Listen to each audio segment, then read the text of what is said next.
Let me tell you, I never thought a turkey sandwich and a plastic chair would turn into the wildest showdown of my life. But here we are.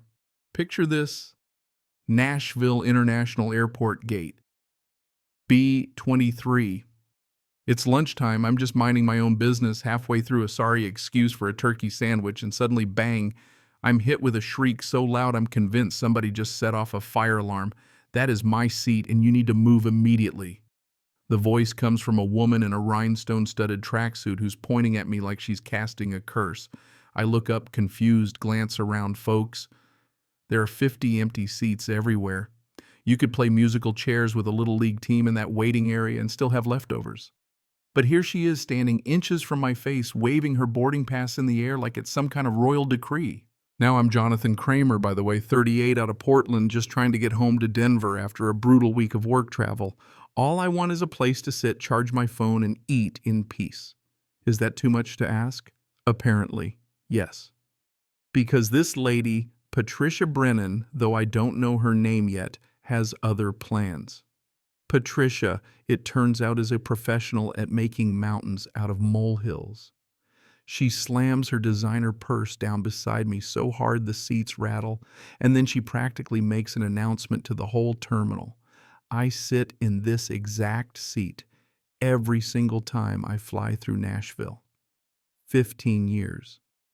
This seat has the perfect view of the departure board, and it's the optimal distance from the restroom. You'd think she was defending her family's ancestral throne. I just keep chewing, look her right in the eye, and say, "Ma'am, these are public seats.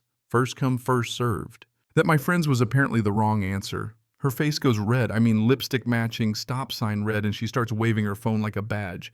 "Do you know who I am? I'm a Diamond Elite member with this airline. 2 million miles flown. I practically own this gate." She starts dialing furiously. I'm calling customer service to report this theft of premium seating. I see an old couple across from us exchange a look like, here we go again. Meanwhile, a teenager a few rows over is already recording with his phone, because of course he is. Patricia, realizing she's got an audience, gets even louder. This man is refusing to honor the seniority system that frequent flyers have earned through loyalty. So I decide if she's going to play, I'm playing too. I pull out my own phone, put it to my ear, and say loud enough for the row to hear, "Hello, Nashville Airport, lost and found." Yeah, someone lost their grip on reality in gate B-23. The kid laughs out loud. Patricia's face now turns purple. She stomps off to the gate agent heels, stabbing the tile, and demands immediate intervention. The poor gate agent, Madison, according to her name tag, looks up like she's seen this movie before. Patricia points at me like she's identifying a bank robber. That man is in my designated seat. Call security, Madison, with the patience of a saint, says, "Ma'am, we don't have designated seats in the gate area. Passengers can sit wherever they'd like." But Patricia's not having it. "You don't understand. I'm Diamond Elite. I get priority. Everything boarding, baggage, seating." Madison just smiles. "Diamond Elite does a lot, but it doesn't reserve you a seat in the terminal. Maybe you'd like to visit our lounge. That, of course, only fuels the fire." "I don't want the lounge. I want my seat," she says now, taking pictures of me. "I'm documenting this harassment for my lawyer. This is discrimination." By now, people are openly watching and the phones are out. Patricia loves it. Everyone needs to witness this injustice. This man is stealing from a Diamond Elite member. She actually comes back over and, I kid you not, tries to sit on my lap. At this point, I stand up, hands up, calm as can be. "Lady, you need to calm down. There are dozens of empty seats. Pick literally any other one." But she's ready for this too. She pulls a tape measure out of her purse. Yes, a tape measure. And announces this seat is exactly 42 inches from the board and 96 from the restroom. It's optimal for positive travel energy. Then she whips out a laminated card, her own homemade seat selection certificate, stating this seat is officially Patricia Brennan's. The crowd loses it. Someone even yells, "Ma'am, that's not how airports work." But Patricia spins to face them. "You're all witnesses to theft and fraud. This man is committing a federal crime," and then escalation. She grabs my sandwich and throws it in the trash. There, Now you have no reason to stay. I just walk over, grab my sandwich still in the wrapper, dust it off, and sit back down. The crowd actually applauds. Patricia, she looks ready to explode. And then the twist. Patricia rushes the gate desk, grabs the microphone, and makes an announcement. Attention all passengers. We have a security threat in gate B23. A man is refusing to comply with airline seating protocols.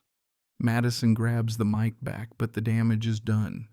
2 TSA officers start making their way over. Patricia, triumphant, points at me. Officers, arrest this man. He's violating federal aviation guidelines.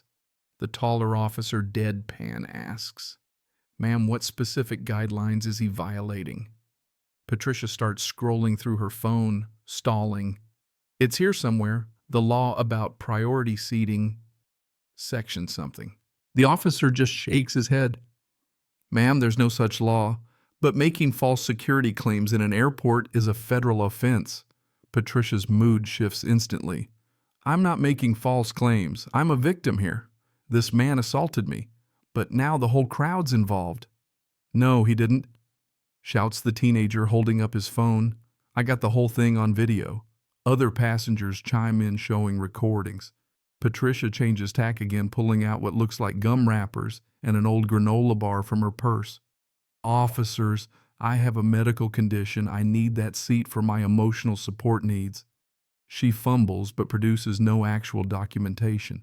And that's when the cavalry arrives, a stern airline supervisor named Robert. He listens, watches the videos, and turns to Patricia.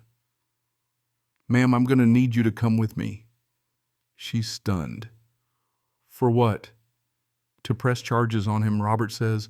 No, ma'am, to discuss your behavior and whether you'll be flying today. Her face drains of color. You can't be serious. I'm Diamond Elite. I spend 30 grand a year with this airline. Robert doesn't budge. That doesn't give you the right to harass passengers, make false security claims, or grab our equipment. So Patricia makes one last stand. She plops down, fakes a meltdown, starts sobbing. This is discrimination.